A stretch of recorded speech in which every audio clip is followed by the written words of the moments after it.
അസ്സലാമു അലൈക്കും. ഞാൻ മുന്നേ ഒരു വീഡിയോ ഇട്ടിരുന്നല്ലോ നമ്മുടെ വീട്ടിലുള്ള ഒരു പൂച്ചേനെ പറ്റിയിട്ട്. ഭയങ്കര ഡിപ്രഷനായിട്ട് നടക്കുന്നുണ്ട്, ഭക്ഷണമൊന്നും കഴിക്കണം. ഞാനിട്ട് പ്രസവിച്ചതാണെന്നുകൊണ്ട് കുട്ടികളെ കാണാനില്ല എന്ന് അറിയുന്നല്ലോ. അപ്പോൾ ഇന്നിപ്പോൾ അത് വലിയ കുഴപ്പമില്ല, കുറച്ചൊന്ന് ആക്റ്റീവൊക്കെ ആയിട്ട് കണ്ടിട്ടോ. അതിന് കൂടെ തന്നെയുള്ള പൂച്ചയാണ് ഇപ്പോൾ കാണിച്ചത്, അതും പ്രഗ്നൻ്റ് ആണ്. അപ്പോൾ ഇവള് ഇപ്പം ഒന്ന് ഉഷാറൊക്കെ ആയിട്ടുണ്ട്, ഭക്ഷണമൊക്കെ കഴിക്കുന്നുണ്ട് കുറച്ചൊക്കെ. ഇടയ്ക്ക് വീട്ടിൽ നിന്ന് കാണാതാവട്ടാ, എവിടേക്കോ പോകുന്നുണ്ട്. അപ്പോൾ ഇന്നിപ്പോൾ ഒരു പൊറോട്ട വാങ്ങിയിട്ടേ ഒന്ന് ഇട്ട് കൊടുത്താണ്, കഴിക്കാനും വേണ്ടി ഇട്ട് കൊടുത്താണ്. രണ്ടാളും കഴിച്ച്. ഇയാൾ കഴിച്ചില്ല. ഇയാൾ ആ പൊറോട്ട കഷ്ണം വായിലും കടിച്ചിട്ട് മതിലിൻ്റെ മേലേക്ക് ഇങ്ങനെ പോകുന്നുണ്ട്. മതിലിൻ്റെ മേലെ കൂടെ ഇങ്ങനെ നടക്കുന്നുണ്ട് കേട്ടോ. നമ്മളൊന്ന് പിന്നാലെ പോയി നോക്കിയതാണ്, അത് എന്താ ചെയ്യണമെന്ന് നോക്കാൻ വേണ്ടിയിട്ട്. അങ്ങനെ ഇത് മതിൻ്റെ മേലെ ഇങ്ങനെ അങ്ങോട്ടും ഇങ്ങോട്ടൊക്കെ നടക്കുന്നുണ്ട്. ചില മരത്തിന്മേൽ കൂടെ കയറാൻ നോക്കുന്നുണ്ട്. വീണ്ടും ഇങ്ങോട്ട് തന്നെ വരും. അങ്ങനെ കുറേ നേരമായിട്ട് അതിങ്ങനെ നടക്കുന്നത്. അപ്പോൾ നമ്മളൊന്ന് നോക്കിയാണ്. അപ്പോൾ ഇത് പൊറോട്ട ഇടയ്ക്ക് വായിന്ന് വീഴുമ്പോൾ പിടിച്ചെടുക്കുന്നത്. നോക്കുമ്പോൾ മേലെ 2 പൂച്ചക്കുട്ടികളുടെ തല കാണുന്നത്.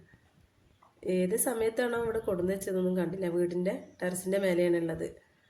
പിന്നെ വീണ്ടും താഴത്തേക്ക് വന്ന് അവസാനം ഒരു തെങ്ങിൻ്റെ മേലെ കൂടെ കയറിയിട്ട് കൊണ്ട് കൊടുത്തിട്ടാണ്.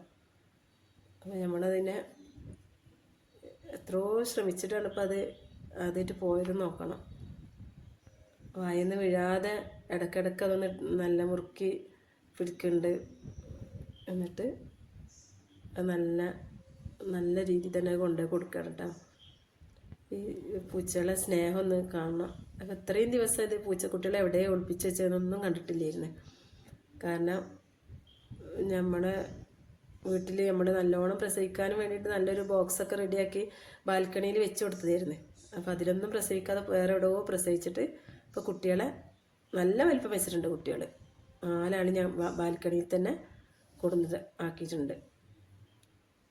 അപ്പോൾ അതൊന്ന് കാണിച്ചു തരാൻ വേണ്ടിയിട്ടാണ് ഞാൻ ഈ വീഡിയോ എടുത്തത് കേട്ടോ. ഏതായാലും നല്ല ഹെൽത്തി ആയിട്ടുള്ള 4 കുട്ടികൾ, അത്യാവശ്യം നല്ല വലിപ്പം വെച്ചിട്ടുണ്ട്. മറ്റേത് ഇവിടെ കുട്ടികളുണ്ടായാലും പെട്ടെന്ന് നായ പിടിച്ച് കൊണ്ടുപോകും. നമ്മളെത്ര നോക്കിയാലും നായ കടിച്ച് കൊല്ലാറാണ് പതിവ്. ഇത് വലിയ കുട്ടികളായിട്ടുണ്ട്. അപ്പോൾ ഇന്ന് മുതൽ അതിനെ അവറ്റകളെ വീട്ടിൻ്റെ താഴെ കൊണ്ടുവരുത്തിയിരുന്നു കേട്ടോ.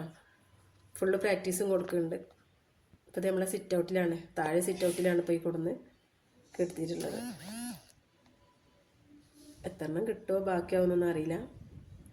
എന്നാലും ഇപ്പോൾ കാണാൻ നല്ല രസമാണ്. നമുക്ക് ടൈം പോകണത് അറിയില്ല ഇങ്ങനെ നോക്കിയിരുന്നാൽ അവരെ കളികൾ. അപ്പോൾ ഞാൻ വീണ്ടും വീഡിയോ ഇട്ട് വരണ്ടിട്ട് അതിൻ്റെ ബാക്കി അപ്ഡേഷൻ തരണ്ടേ. അപ്പോൾ എല്ലാവരും വീഡിയോ വാച്ച് ചെയ്യുക, ഷെയർ ചെയ്യുക, സബ്സ്ക്രൈബ് ചെയ്യുക കേട്ടോ. അപ്പോൾ എല്ലാവർക്കും അസ്സലാമു അലൈക്കും. വീണ്ടും ഞാൻ പുതിയ വീഡിയോ ആയിട്ട് വരണ്ട കേട്ടോ. സപ്പോർട്ട് ചെയ്യണം.